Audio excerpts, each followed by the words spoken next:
Buku Hai Ibnu Yaqzan adalah buku karangan Ibnu Tufail. Buku ini adalah sebuah roman filsafat tentang perjumpaan nalar dengan Tuhan. Bercerita tentang seorang anak bernama Hai Ibnu Yaqzan, yang diasuh oleh seekor rusa sejak kecil hingga remaja. Walaupun hanya sebuah cerita fiksi, buku ini penuh dengan pengetahuan bagi orang yang membacanya, terutama tentang hakikat Tuhan dan penciptaan alam semesta ini. Nalar kita akan digelitik untuk berpikir, merenung, dan membangkitkan rasa ingin tahu akan segala yang ada di alam semesta. Yang menarik dalam buku karangan Ibnu Tufail ini adalah tentang bagaimana perjalanan nalar Hai Ibnu Yaqzan dalam mencari hakikat Tuhan. Saat beranjak remaja, nalar dan potensi akal Hai Ibnu Yaqzan mulai bertanya tentang sekelilingnya. Dan puncaknya adalah pada saat pengasuhnya mati dengan tiba-tiba. Ia pun mulai mencari tahu tentang kematian pengasuhnya tersebut. Setelah lama berpikir, ia kemudian memutuskan untuk membuka organ tubuh pengasuhnya yang merupakan seekor rusa, sambil bertanya apakah ada masalah sehingga ia tidak bergerak lagi. Semua bagian ia periksa dengan teliti.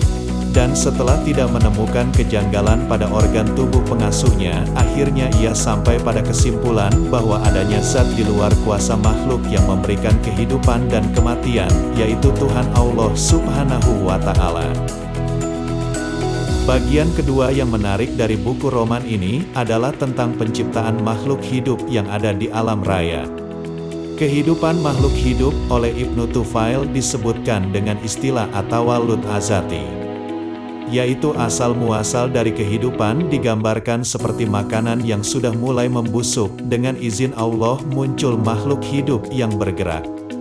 Begitu juga dengan penciptaan manusia yang bisa jadi prosesnya sama dengan contoh di atas. Sebagaimana disebutkan dalam Al-Quran bahwa manusia asal-muasalnya dari tanah.